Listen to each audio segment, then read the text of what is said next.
अस्सलामुअलैकुम जी, कैसे हैं आप सब लोग। उम्मीद है कि आप सब ठीक होंगे और अपनी फैमिलीज़ के साथ सेफ होंगे। अल्हम्दुलिल्लाह मैं भी बिल्कुल ठीक हूँ। आप सबकी दुआओं सपोर्ट का बहुत बहुत शुक्रिया। तो रेहान तारक को के साथ पॉडकास्ट रिकॉर्ड करवाने का बट साहब को कैसे ख़्याल आया और कैसे उन्होंने भाई साहब पे इतनी मेहरबानी की, उनको टाइम दिया जो पहले काफ़ी अरसे से टाइम मांग रहे थे, लेकिन बट साहब जो हैं वो एग्री नहीं कर रहे थे। ऑन के जाते ही ऑन की पॉडकास्ट जो आपने ऑन एयर हुई, तो उसके बाद बट साहब को रेहान भाई पे प्यार आ गया एकदम से।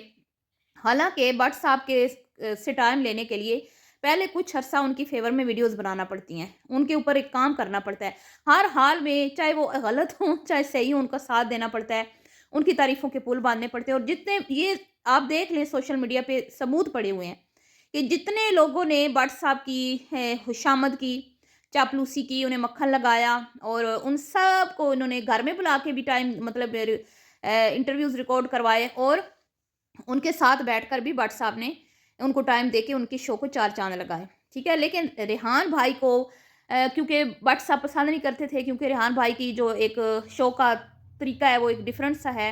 वो किसी को मक्खन मलाइयाँ लगाते नहीं हैं, ठीक है? वो सीधे-सीधे मेहमान को बुला के कुछ मुश्किल सवालात उनके आगे रखते हैं, ठीक है? और फिर वो जवाब सच उनके जवाबात सच पर मबनी हो या झूठ पर, वो ऑडियंस ने फैसला करना होता है, ठीक है? तो अब जब ओन साहब गए हैं तो भट्ट साहब को भी ख़्याल आ गया कि नहीं, मुझे भी अपना मौक़िफ़ रखना चाहिए। तो क्या ये रेहान भाई पे प्यार आया है या फिर ओन की ज़िद में, ओन की जेलसी में ये सब कुछ हो रहा है? इस पे बात करते हैं और बात करेंगे कि क्या रेहान भाई ईमान और रजब की सुलह करवाने में कामयाब हो गए हैं? क्योंकि जब ओन इनके शो में गया था, तो रेहान भाई ने ये कहा था कि अगर हमारे लायक कोई खिदमत हो तो क्या हम कोशिश करें, आप अगर कहें तो। ओन ने कहा था जी बिल्कुल ज़रूर, अगर आप कर सकते हैं तो करें। मैं तो चाहता हूँ कि मेरी बहन जो है उसका घर बने, अपने घर में खुश रहे, मेरी यही ख्वाहिश है। तो हो सकता है कि अब ये सुलह भी हो चुकी हो, ठीक है।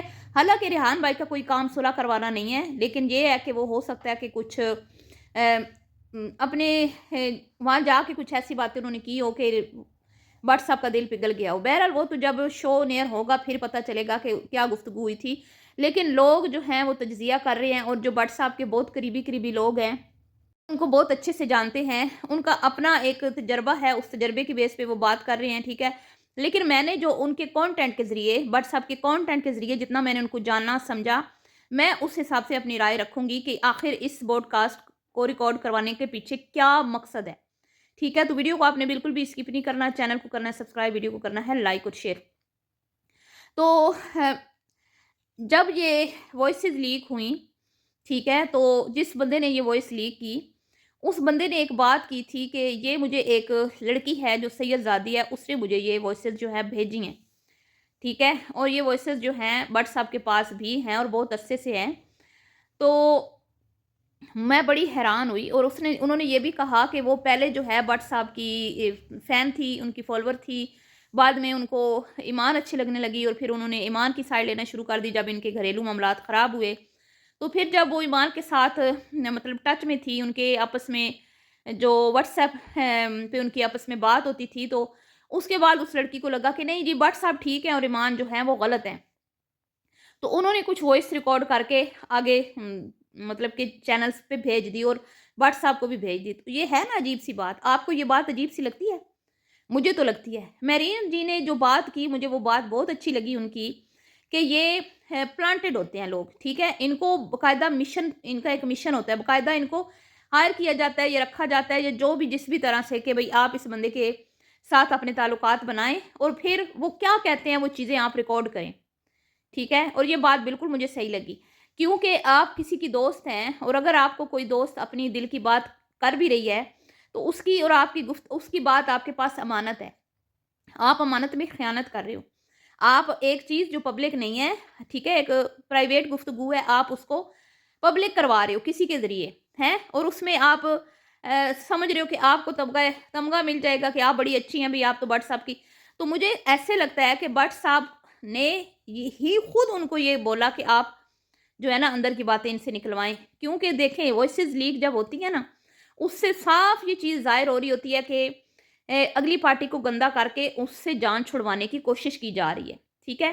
क्योंकि अगर वो उनको गंदा किए बगैर तो वो जान नहीं छुड़ा सकते, क्योंकि लोग उनसे बहुत प्यार करते हैं, ईमान से लोग बहुत मोहब्बत करते हैं। इनके कमेंट्स बॉक्स में जितनी मोहब्बत के इनके बेटे और ईमान को दिखाई जाती है, इतनी भट्ट साहब को भी नहीं मिलती।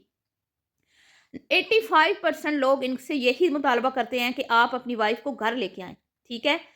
तो भट्ट साहब को इस चीज़ का बहुत, मैं कहती हूँ कि वो इस चीज़ में अपनी ऑडियंस को नाराज़ नहीं करना चाहते, और वो बिल्कुल भी नहीं चाहते कि मैं नंबर 1 से नंबर 2 पर आऊँ। और उनको पता है कि अगर ईमान को मैंने डाइवोर्स दे दी और इस रिश्ते से मैं निकल गया, क्योंकि इनका गुज़ारा नहीं है ना, इनका आपस में मतलब कि माहौल और सब हर चीज़ जो है मुख्तलिफ है। इन दोनों ख़ानदानों की कोई चीज़ आपस में मैच नहीं है, मिसमैच रिश्ता है। अगर मैं इस रिश्ते से सीधा-सीधा निकल गया कि भई मैं नहीं इस बंदी के साथ रह सकता, उसमें उसके मिज़ाज में और मेरे मिज़ाज में बहुत फ़र्क है, ठीक है? तो मैं अब गलत नहीं कहूँगी दोनों में से, लेकिन होता है बाज़ औक़ात मियाँ-बीवी का शादी हो जाती है, लेकिन बाद में पता चलता है कि भई दोनों के जो मिज़ाज एक-दूसरे के ऑपोज़िट हैं, तो गुज़ारा नहीं होता। तो अब भट्ट साहब निकलना चाहते हैं इस रिश्ते से, लेकिन वो निकल नहीं पा रहे। उनके पाँव में जो बेड़ियाँ पड़ी हुई हैं, वो है ऑडियंस की। उनको पता है कि मैं नंबर 1 से कहीं नीचे ना आ जाऊँ, मैंने अगर ये इंतहाई कदम उठाया, तो वो क्या, उनकी प्लानिंग क्या है? जितना सोशल मीडिया पे प्रोपेगेंडा किया जा रहा है ना, मुख्तलिफ चैनल्स के ज़रिए, अपने फ्रेंड्स के ज़रिए, हैं? और वो यही है कि इस फैमिली को, यानी कि ईमान और ओन को गंदा किया जाए। इसको एक बुरी लड़की साबित किया जाए, जो घर नहीं बसाना चाहती, जो शौहर की नाफ़रमानी करती है, शौहर का कहना नहीं मानती। और ये कहता है ना कि वो शौहर का कहना नहीं मानती, तो आपकी बहन भी तो अपने शौहर का कहना नहीं मानती। वो भी तो आपके व्लॉग बनाने के लिए रोज़ उधर आपके घर में डेरे जमा के बैठी रहती थी। और फिर आपने सिर्फ़ ईमान को नीचा दिखाने के लिए, जब आपने देखा कि बिनोई अब तैश में आ रहा है, गुस्से में आ रहा है, तो अपनी बहन को कहा कि नहीं, अब बस तुम अपने घर जाओ, ठीक है? और तब तक आप वापस भी आ गए थे। तो तो इन्होंने पूरी प्लानिंग की, इतने मतलब काफ़ी दिनों से ये प्रोपेगेंडा चल रहा है, जिसमें इनके दोस्त भी इनके साथ शामिल हैं, जिन्होंने कहा कि भई अगर बेटी का रिश्ता दे दिया जाए तो सर झुका के रखना चाहिए। मुझे बताएँ, ये इन्होंने कोई पढ़े लिखों वाली बात की है? जैसे भट्ट साहब खुद है, वैसे उनके दोस्त, मतलब जाहिलाना बात। पुरानी मूवीज़ में ना मैं देखती थी कि बच्ची पे ज़ुल्म हो रहा होता था, भाई चला जाता था उसके घर, तो वो देखता था कि मेरी बहन जो है उसके ऊपर ससुराल वाले बड़ी सख्तियाँ कर रहे हैं, तो वो बेचारा देख लेता था, हैं? अचानक जाता था, क्योंकि उस टाइम पुरानी मूवीज़ में तो आपको पता है ना, कोई मोबाइल फ़ोन होते थे ना, तो अचानक भाई जाता था और बहन जो है उसके ऊपर ससुराल वाले तशद्दुद कर रहे होते थे। तो भाई जो है वो तैश में आके तो गुस्सा करता था, और बहनोई पे जब हाथ उठाने की कोशिश करता था, तो बहन जो है ना वो भाई को थप्पड़ मार देती थी कि तुम मेरे सरताज के ऊपर थप्पड़ क्यों जो है ना, मतलब मारने के लिए हाथ उठाया, वो तो मेरा सरताज है, मेरे सिर का साईं है, वो मुझे मारे, मुझे पीटे, मुझे कुछ भी करे, मुझे जिंदा दफन कर दे, मैं अपना घर नहीं छोड़ूंगी, तुम चले जाओ, इन्हीं वापस चले जाओ। वो बेचारी अब और भाई जो है वहां से रोता चला जाता था बहन की ये हालत देख के। ये पुरानी फिल्मों में मैंने कई बार ये सीन देखे हैं। तो मुझे ना हैदर की बात सुन के और रजब की बातें सुन के कि भाई सर झुका के रखो, बहन दी है तो सर बहनोई के घर के सामने से भी नजरें उठा के नहीं चलना, सर झुका के रखना है। तो हैदर साहब, जब आप के साथ ये होगा ना, तो फिर आपको पता चलेगा, है ना? कोई ये कोई तरीका नहीं है। बेटी दी है, अल्लाह माफ करे, कि कोई गुनाह कर दी है कि उनके सामने सर नहीं उठाना है। तो तो भाई जितनी इज्जत होती है ना उसकी, आपके दामाद की, उतनी बहू की भी होती है, ठीक है? तो दामाद की अगर हमारे मुआशरे में इज़्ज़त की जाती है ना, तो बहू की भी ना ससुराल वालों का काम है इज़्ज़त करें, और उनकी फैमिली की। तो ऐसा कोई नहीं होता कि आप बेटी दें तो फिर उनके आप तलवे चाटें, उनके आगे सर झुका के रहें, और वो आपके ऊपर तीर तलवार बरसाते रहे, और आपने सर नहीं उठाना। अगर आपने सर उठाया तो भई वो आपकी बेटी को तलाक दे देंगे। ये कौन से मतलब के पुराने और जालियत के दौर की आपने बातें की, और गंदा किस्म का एक ट्रेंड सेट करने की आपने कोशिश की है। तो बहरहाल जी, वो सारा जो प्रोग्राम था वो तो ख़राब हो गया। ईमान को गंदा कर नहीं सके, ओन को कर नहीं सके, ओन ओन उल्टा जो है वो पतलू ने उसका हाथ थाम लिया।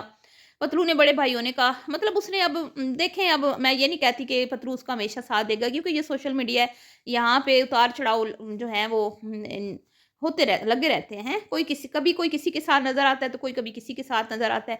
आज का दोस्त कल का दुश्मन बन जाता है। लेकिन अभी इस टाइम उसने ओन को जो है ना, बड़े भाई जो की तरह एक जो होता है ना, कि भई उसका बाजू पकड़ा और उसको समझाया, उसको बुरी मत नहीं दी, अच्छी अच्छी मत दी है। तो अब रजब भट्ट साहब को ये कहाँ बर्दाश्त होता है कि ओन साहब पतलू के साथ बैठ जाएँ, रेहान तारक साहब के साथ बैठ जाएँ। तो पहले तो इसमें जेलसी है उनसे कि रेहान भाई को टाइम दिया गया। दूसरी, हो सकता है कि व्हाट्सएप जो हैं वो मज़ीद मज़ीद ओन और ईमान को गंदा करें इस शो में बैठ के। अगर वो इस रिश्ते से निकलना चाहते हैं तो वो गंदा करेंगे, इस फैमिली को बहुत गंदा करेंगे। ओन की तरह एहतियात नहीं करेंगे, बरतेंगे, क्योंकि भट्ट साहब की ज़ुबान जो है ना वो बहुत गंदी है। ओन एक तमीज़ वाला बच्चा है, लेकिन भट्ट साहब तमीज़ वाले बेटे नहीं है, बच्चे नहीं है, ठीक है। अगर वो इस रिश्ते से निकलना चाहता है तो वो इस फैमिली को गंदा करेगा। लेकिन अगर अगर उसने हार मान ली है, अगर वो मतलब कि अब उसको पता है कि भाई अगर मैं इस रिश्ते से निकला तो मैं बुरी तरह से जो हूँ ना फ्लॉप हो जाऊँगा, तो फिर वो कोई ना कोई ऐसी बात करेगा कि भाई ये आपस में जो है ना मामलात सुलझ जाएँ, हर चीज़ ठीक हो जाए। कुछ जो बिगड़ गई हैं चीज़ें वो मतलब सुधारने की कोशिश करेगा, ठीक है। ये चीज़ 3 चीज़ें जो है ना मेरी समझ में आ रही हैं इस पॉडकास्ट को रिकॉर्ड करवाने के जो मकसद है, ठीक है। ये मैंने जो अंदाज़ा लगाया है, या तो वो इनको गंदा करेगा या फिर वो इनको दूसरा चांस, मतलब एक दूसरे को ये दूसरा चांस, क्योंकि वो तो बैठे हैं, वो तो नहीं कह रहे कि हम नहीं दूसरा चांस देते या हम नहीं सुलह करते। बट साहब नहीं ना दे रहे, अब जिद पे अड़ गए हैं। अब 2 बातें लीक हुई भई आपके अब्बू की कोई घर में, तो इसमें कोई बड़ी बात नहीं है भई, कुछ कई घरों में नहीं होता भई। कम को लोग हैं, चले ठीक है, वो कम बोलते हैं, वो दखल-अंदाज़ी नहीं करते बेटे के, ये पर्सनल मामला है, वो कहते होंगे खुद ही बेटा सुलझा ले। तो कोई बदतमीज़ी तो मुझे नहीं लगता कि कोई और उनकी फैमिली ने इनके साथ की हो, ठीक है? तो बहरहाल अब ये शो ऑन एयर होगा, उसके बाद देखते हैं कि कौन-सा बम जो है वो फूटता है। और मुझे ऐसे लगता है कि भट्ट साहब इसके अंदर भी गुरूर और तकब्बुर की वजह से आए हैं, क्योंकि उनके लिए सब कुछ व्यूज़, सब कुछ पैसा, शोहरत है। और वो रेहान भाई को दिखाना चाहते हैं कि तुमने मेरे साले का भी इंटरव्यू किया, तो तुम्हें उस पे कितने व्यूज़ मिले, और अब मेरा किया तो कितने व्यूज़ मिले, देख लो फिर मैं नंबर 1 हूँ, देख लो फिर, हैं? मैं कोई बड़ी चीज़ हूँ। गरूर और तकब्बुर है ना भाई साहब में, तो किसी और को तो आगे बढ़ता देख नहीं सकते, ठीक है। बहरहाल जी, मिलती हूँ नेक्स्ट वीडियो में। वीडियो पसंद आई हो आपको तो लाइक शेयर कर दीजिएगा, दुआ में आप लोगों ने याद रखना और ईमान के लिए दुआ कीजिएगा। अभी के लिए इतना ही, अल्लाह हाफ़िज़।